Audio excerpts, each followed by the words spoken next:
Al-Quran, muhkam dan muhtasabih, serta tafsir Al-Quran. Untuk memulai pembelajaran kali ini, marilah kita melafazkan lafaz basmalah. Bismillahirrahmanirrahim. Marilah kita mulai pembelajaran hari ini mengenai kemukjizatan Al-Quran. Yang pertama yaitu definisi mukjizat. Mukjizat secara bahasa berarti melemahkan atau mengalahkan. Sedangkan menurut istilah yaitu kejadian luar biasa yang terjadi pada diri Nabi dan Rasul Allah Subhanahu wa Ta'ala untuk membuktikan kebenaran dari kenabiannya. Menurut Imam As-Sayuti dalam kitab Al-Iqran fi Ulum Al-Quran, mukjizat adalah kejadian yang melampaui batas kebiasaan, didahului tantangan tanpa ada tandingan. Jadi, mukjizat merupakan kejadian luar biasa atau kelebihan di luar akal manusia yang tidak dimiliki oleh siapapun. Karena mukjizat hanya diberikan oleh Allah kepada Nabi dan Rasul-Nya saja. Yang kedua yaitu aspek-aspek kemukjizatan Al-Quran. Aspek-aspek kemukjizatan Al-Quran dibagi menjadi 4. Yang pertama yaitu aspek asyarfah atau aspek pemalingan. Menurut Abu Ishaq Ibrahim An-Nazam, ulama ahli kalam berpendapat bahwa aspek asyarfah bermaksud untuk memalingkan orang-orang Arab dalam menandingi Al-Quran. Yang kedua yaitu aspek balaghah atau keindahan bahasa. Menurut Qadi Abu Bakar Muhammad Ibnu Tayyib Al-Bakani dalam kitabnya Izazul Quran, bahasa Arab merupakan bahasa yang sangat istimewa karena memiliki segi bahasa yang indah, susunan kata-katanya maupun ketelitian reduksi yang digunakannya. Keindahan bahasa Al-Quran jauh melebihi keindahan bahasa lainnya yang disusun oleh para sastrawan Arab lainnya.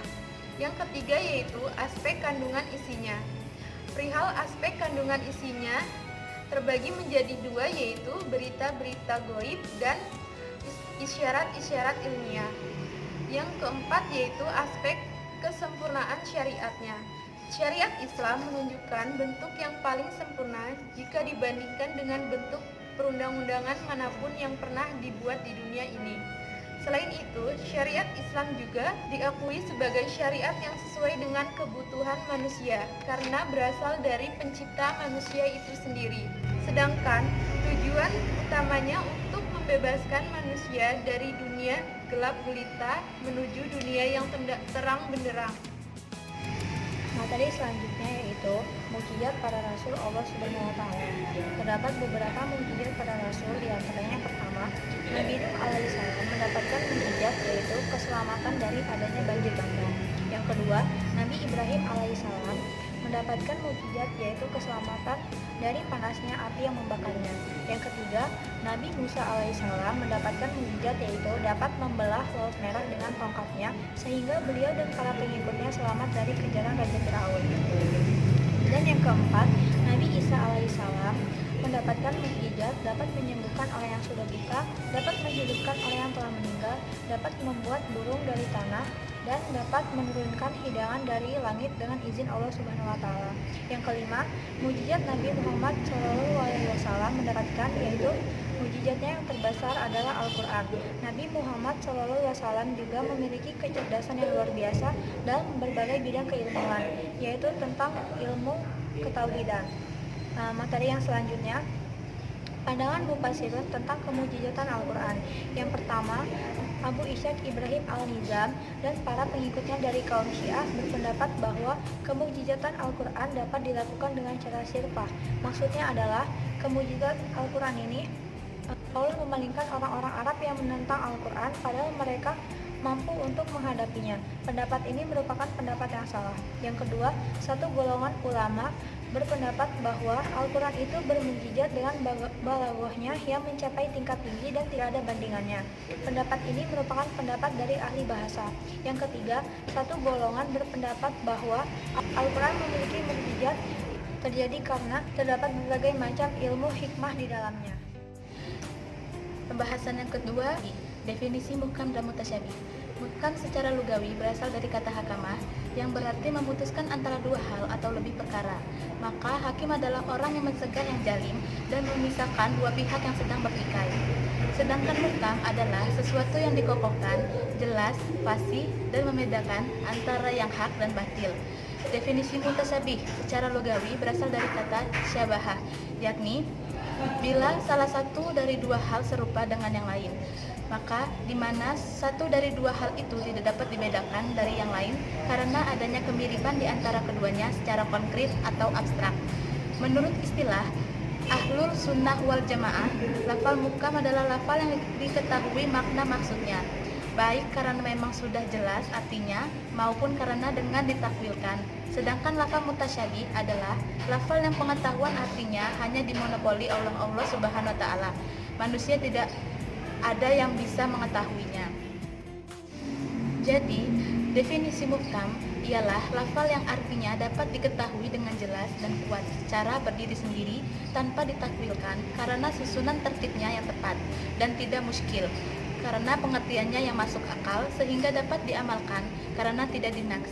Sedangkan pengertian mutasyabih ialah lafal Al-Quran yang artinya samar sehingga tidak dapat dijangkau oleh akal manusia karena bisa ditakwilkan macam-macam sehingga dapat berdiri sendiri karena susunannya tertib kurang tepat sehingga menimbulkan kesulitan. Cukup diyakini adanya saja dan tidak perlu diamalkan. Aspek-aspek tasyabuh. Tasyabuh artinya kesamaran makna. Ada 3 aspek dalam ayat-ayat mutasyabihat, yaitu segi lafal ayat, makna ayat, dan daripada lafal dan makna ayat sekaligus. Tasyabuh pada lafal ayat. Tasyabuh terjadi disebabkan oleh karena kosakata mufrodat yang digunakan oleh Al-Quran tidak umum dipakai oleh bangsa Arab.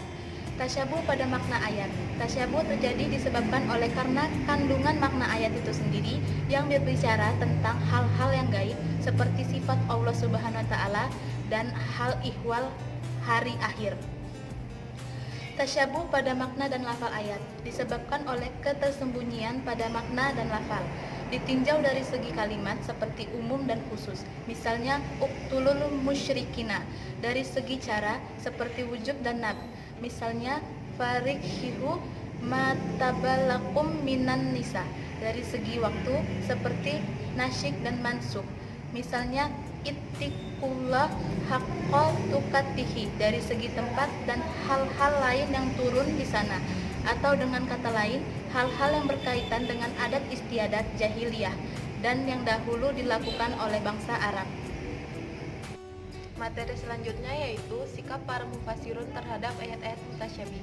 Sikap para mufasirun terhadap ayat-ayat mutasyabih terbagi dalam 2 kelompok, yaitu mazhab salaf dan mazhab khalaf. Mazhab salaf yaitu para ulama yang mempercayai dan mengimani ayat-ayat mutasyabih dan menyerahkan sepenuhnya kepada Allah sendiri. Mereka menyucikan Allah dari pengertian-pengertian lahir yang mustahil bagi Allah dan mengimaninya sebagaimana yang diterangkan dalam Al-Quran. Di antara ulama yang termasuk ke dalam kelompok ini adalah Imam Malik yang berasal dari ulama mutaqaddimin. Yang kedua, mazhab khalaf yaitu ulama yang mentakwilkan lafal yang makna lahirnya mustahil kepada makna yang laik dengan zat Allah. Karena itu mereka disebut pula Muawiyah atau mazhab takwil. Mereka memaknai istiwa dengan ketinggian yang abstrak berupa pengendalian Allah terhadap alam ini tanpa merasa kepayahan. Kedatangan Allah adalah kedatangan perintahnya. Allah berada di atas hambanya dengan Allah maha tinggi, bukan Allah berada di suatu tempat. Sisi Allah dengan hak Allah, wajah Allah dengan zat, mata dengan pengawasan, tangan dengan kekuasaan, dan diri dengan siksa. Selanjutnya hikmah ayat-ayat mutasyabih. Ayat-ayat mutasyabihat dalam Al-Quran membawa faedah yang banyak juga. Di antaranya sebagai berikut. Yang pertama merupakan rahmat bagi manusia, seperti sifat dan zat Allah itu disamarkan oleh Allah pada manusia melalui ayat-ayat mutasyabihat. Sebab jika sifat dan zat Allah tersebut tidak disamarkan, akan menjadi siksaan bagi manusia, terutama bagi orang-orang yang tidak tahan menzahirkannya. Begitu juga Allah merahasiakan kedatangan hari kiamat agar manusia tidak bermalas-malasan dan berusaha untuk mendekatkan diri kepada Allah. Yang kedua, teguran bagi orang-orang yang suka mengutak-atik ayat-ayat mutasyabih. Sebagaimana Allah menyebutkan wa may yazakaru illa ulul albab sebagai cercaan terhadap orang-orang yang suka mengutak-atik ayat-ayat mutasyabih. Sebaliknya, Allah memberikan pujian kepada orang-orang yang mendalami ilmunya, yaitu orang-orang yang tidak mengikuti hawa nafsunya untuk mengotak-atik ayat-ayat mutasyabih, sehingga mereka berkata, Rabbana la tuzigh qulubana. Mereka menyadari keterbatasan akalnya dan mengharapkan ilmu laduni. Yang ketiga, membuktikan kebodohan dan kelemahan manusia. Karena sebesar apapun usaha manusia dan persiapan manusia, masih ada kelemahannya. Itu menunjukkan betapa besarnya dan kekuatan dan kekuasaan ilmu Allah yang maha mengetahui segala hal, meskipun terhadap hal-hal yang samar, rahasia, tersembunyi, seperti ayat-ayat mutasyabih. Yang keempat, mendorong umat untuk giat belajar, tekun menalar, dan rajin meneliti, karena Al-Quran adalah pedoman hidup. Jadi, manusia akan berusaha mempelajari Al-Quran untuk mengungkap isi Al-Quran, dan manusia akan menjadi rajin, tidak bermalas-malasan, dikarenakan ayat-ayat mutasyabih itu perlu penalaran untuk memahaminya. Yang kelima, memperhatikan kemukjizatan Al-Quran, ketinggian mutu dan sastra dan balagahnya, agar manusia menyadari sepenuhnya bahwa kitab ini bukanlah buatan manusia, melainkan benar-benar ciptaan Allah. Adanya kemutasyabihan dalam Al-Quran menunjukkan bahwa kitab ini benar-benar dalam melemahkan orang, sehingga tidak ada satupun makhluk dalam semesta ini yang mampu membuat tandingan Al-Quran. Yang keenam, menambah pahala umat manusia. Dengan adanya kesulitan dalam memahami ayat-ayat mutasyabihat, tentu jerih payah dalam mendalami ayat-ayat tersebut semakin besar, maka pasti pahalanya pun akan ditambah oleh Allah. Pembahasan ketiga mengenai tafsir Al-Quran. Poin pertama, pengertian terjemah. Terjemah secara bahasa berarti menyalin, mengganti, atau memindahkan suatu kalimat dari satu bahasa ke bahasa yang lain. Secara istilah, terjemah berarti memindahkan Al-Quran dari bahasa Arab ke bahasa lain selain bahasa Arab agar mudah dipahami oleh masyarakat yang tidak mengerti bahasa Arab. Yang kedua, tafsir Al-Quran. Secara bahasa berarti menjelaskan atau penjelasan. Secara istilah, tafsir berarti ilmu yang digunakan untuk mempelajari makna-makna dan hukum yang terkandung dalam Al-Quran. Dan yang ketiga adalah takwil. Takwil secara bahasa berarti kembali atau tempat kembali. Secara istilah, takwil berarti mengalihkan lafaz dari makna yang zahir kepada makna yang dimaksud oleh pentakwil tersebut. Poin selanjutnya, syarat-syarat mufassir dan adabnya. Syarat-syarat mufassir yang pertama, akidah yang benar. Yang kedua, tidak mengikuti hawa nafsu. Yang ketiga, berniat baik dan tujuan benar. Yang keempat, berakhlak mulia. Yang kelima, tawadu dan lemah lembut.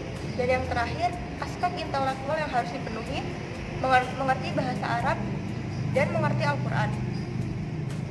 Selanjutnya, adab mufassir. Adab mufassir adalah adab mufassir dalam menafsirkan Al-Quran itu sendiri. Selanjutnya, kaidah tafsir. Yang pertama, kaidah Quraniyah, yaitu kaidah yang diambil oleh ulumul Quran di dalam Al-Quran. Yang kedua, kaidah yang berkalian dengan mustasabihat dan muhkamat. Selanjutnya, yang ketiga, kaidah sunnah. Yang keempat, kaidah bahasa. Yang kelima, kaidah usul fiqh. Dan yang keenam, kaidah ilmu pengetahuan. Baiklah, materi selanjutnya tentang aliran tafsir Al-Quran. Yang pertama itu aliran tafsir di Mekah yang ditokohi oleh murid-murid Ibnu Abbas, di mana para tabi'in ini meriwayatkan bahwa penafsiran Ibnu Abbas itu mengenai hal-hal yang muskil terhadap generasi berikutnya dan pemahaman tambahannya. Terus yang kedua, tafsir ayat Al-Quran di Irak. Tafsir ini memiliki karakteristik yang pertama, belum terkodifikasi secara tersendiri. Yang kedua, masih merupakan hafalan atau periwayatan. Yang ketiga, sudah kemasukan riwayat-riwayat Israiliyat. Yang keempat, sudah mulai munculnya benih-benih perbedaan mazhab. Yang kelima, sudah banyak perbedaan pendapat antara para sahabat dengan para tabi'in. Terus yang selanjutnya, metode dan corak tafsir. Yang pertama, ada metode tahlili atau metode analisis. Secara etimologi, metode tahlili memiliki arti yang berarti lepas atau terurai. Metode tahlili adalah metode yang paling tua dan paling sering digunakan. Metode ini adalah metode yang menjelaskan tentang kandungan ayat-ayat Al-Quran dari berbagai segi dengan memperhatikan runtutan ayat Al-Quran yang tercantum. Yang kedua, metode ijmali atau metode global. Metode ijmali secara etimologi berarti ringkasan. Tafsir ijmali adalah penafsiran Al-Quran dengan ayat-ayat Al-Quran melalui pembahasannya yang umum dan secara global. Yang ketiga, metode muqaron atau metode perbandingan. Metode ini adalah metode penafsiran Al-Quran dengan cara membandingkan ayat-ayat Al-Quran antara ayat dengan ayat atau antara ayat dengan hadis. Keempat, yaitu metode maudu atau metode tematik. Metode ini menjelaskan konsep ayat Al-Quran tentang suatu permasalahan dan kemudian mengumpulkan ayat-ayat Al-Quran yang berhubungan dengan masalah tersebut. Yang kemudian ayat-ayat tersebut dikaji pembahasannya, dimulai dari asbabun nuzulnya, munasobahnya, makna dan kosakatanya, pandangan para mufasir tentang maknanya, dan hal-hal penting lainnya. Yang kelima, yaitu corak penafsiran Al-Quran. Corak-corak penafsiran Al-Quran itu ada 7. Yang pertama, tafsir sufi. Tafsir sufi adalah tafsir yang kecenderungan mentakwilkan Al-Quran dari segi yang tersirat. Yang kedua, tafsir fikih. Tafsir fikih adalah tafsir yang berada di bawah pengaruh fikih, karena fikih sudah menjadi dasar penafsirannya sebelum dia melakukan upaya untuk penafsiran. Yang ketiga, tafsir filsafat. Tafsir filsafat adalah tafsir yang menggunakan teori-teori filsafat atau tafsir yang didominasi dengan filsafat, dan ini ujungnya hanya tidak lebih dari deskripsi tentang teori-teori filsafat. Yang keempat, tafsir ilmiah. Tafsir ilmiah adalah tafsir yang berkecenderungan menafsirkan Al-Quran dengan memfokuskan penafsiran pada kajian bidang ilmiah, yakni untuk menjelaskan ayat-ayat yang berkaitan dengan alam. Yang kelima, tafsir adabi. Tafsir adabi adalah tafsir yang memfokuskan penafsiran dalam bidang bahasa. Yang keenam, tafsir yang bercorak ijtimai. Tafsir yang memiliki kecenderungan persoalan tentang sosial masyarakat. Yang ketujuh, tafsir yang bercorak kalam. Tafsir ini adalah tafsir yang kecenderungan pemikiran kalam atau tafsir yang memiliki warna pemikiran kalam. Saudara-saudaraku seiman dan seagama, apakah ada yang perlu didiskusikan kembali mengenai penafsiran Al-Quran? Waalaikumsalam warahmatullahi wabarakatuh.